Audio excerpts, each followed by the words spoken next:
چې کله په سړي کې عجزي نو دې د الله بندګي ډېره ښه کوي. او د عجزۍ یو نښه دا ده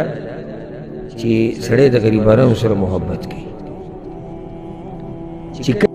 خدا پورا بیان واورئ، ډېر قیمتي بیان دی شیخ صاحب کړی دی چې عاجزي کوئ او د تکبر نه ځان لرې وساتئ. یعنې نن سبا خلک ډېر تکبر کوي، پیسې چې ورسره راشي نو تکبر کوي. شیخ صاحب ډېر قیمتي خبرې کړي، ستاسو ټایم نه ضایع کوو، راځئ چې ویورو. کله دې سړی ولیدو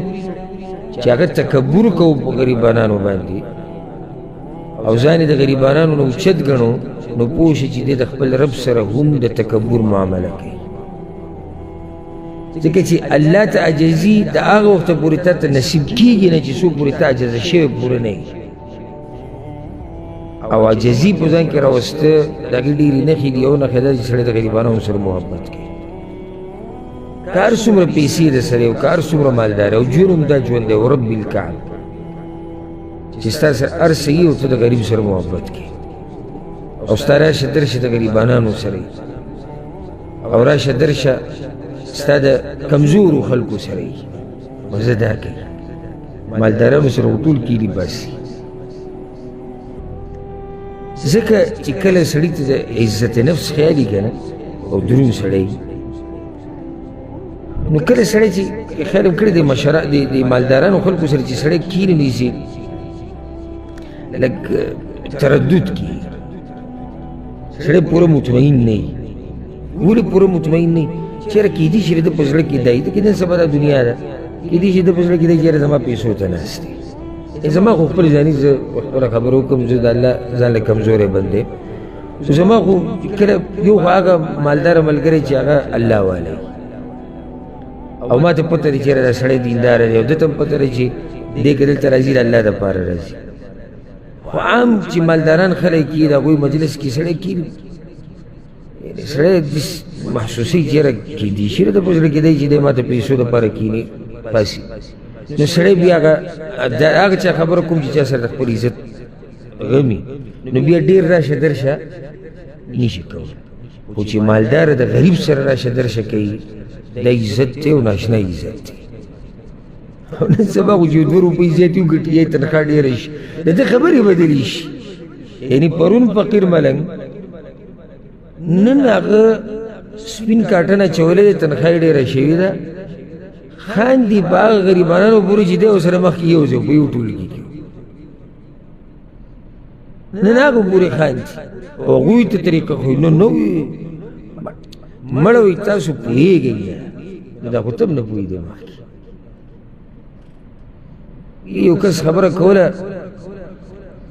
مالدار او یو مجلس کې لګیو یاره هم غریب مالداره شي او دا دروند سړی که مالدار که غریب یې ده خو یې دروند وي خو دا چې مضبوط نه وي که نه نو دی کمزوری. نو هغه وي یاره وایي زه دې خلکو ته حیران شم سړی چېرته یو دانه مڼه وخوري ډوډۍ نه بعد چېرته یو دانه داسې لاسونه ورسره والو کیله وکړو. استاد ګټې ګټې خبرې لکه خلکو غریبي ده هر سړی کله ډوډۍ نه بعد کیله او مڼه او مالټه خوړی شي تعالی الله طاقت درکوي ته ورسره مرسته وکړه څه راوړه دې خلکو له ورکړي چې خوري. طریقه دا یاده کړئ د محتاج سړي په مخ کې به د خپل حاجتونو پوره کېدو قیسې به هم نه کړي. دا دروند خوی دی چې اسلام موږ ته ښوولی دی. یو سړی غریب دی کور کې ایسي نشته ګرمي ده سخته کې او ته کېناستې یاره ایسي داسې مزه کوي او نوي ایسیان راوتي دي هغه دا ستاسې طریقه شو.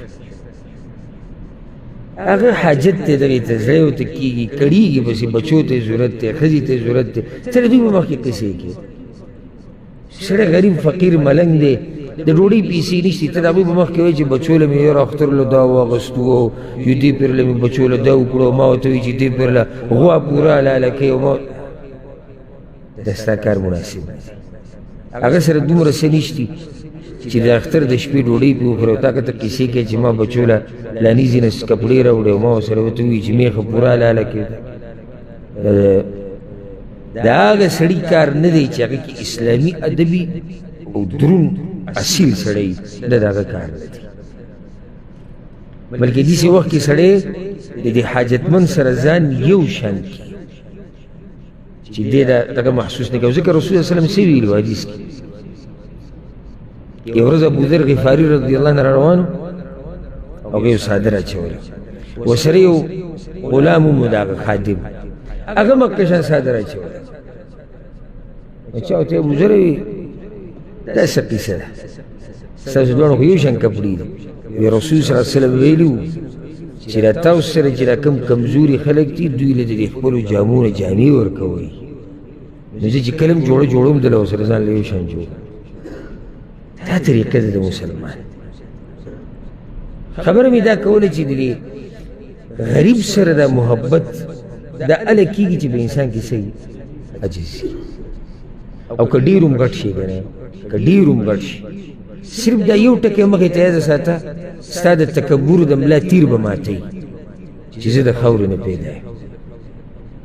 او د منۍ د قطرې نه پیدا یم او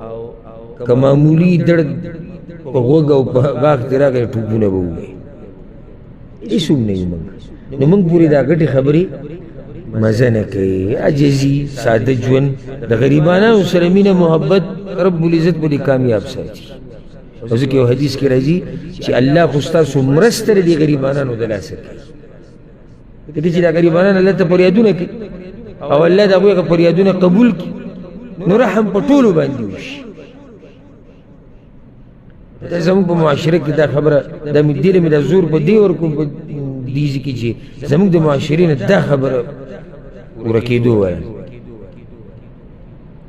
پیسې میسې مسافري او څو کالو کې ځان له پوخ کور جوړ کړي په نورو پورې خاندي پرون فقیر ملنګو کلي کې ورسره چا دوا سلام نه کوو نن په لینکوزر کې ګرځي هغه په خلکو پورې مذاق کوي ته پرون څه شی او که ته مالدار یې خانداني نو بیا هم څه شی هېڅ هم نه کل من علیها فان څه چې دي دا ټول فنا کېدونکي د هر څه الله ته پاتې خداو د شیخ صاحب ډېر قیمتي بیان چې تاسو واورېدلو د دغه شان اهم او قیمتي بیانونو دپاره تاسو زموږ سره اوسئ ملاویږو په یو نیکسټ ویډیو کې په یو نیکسټ ټاپک سره موږ له راکړئ اجازت السلام علیکم ورحمت الله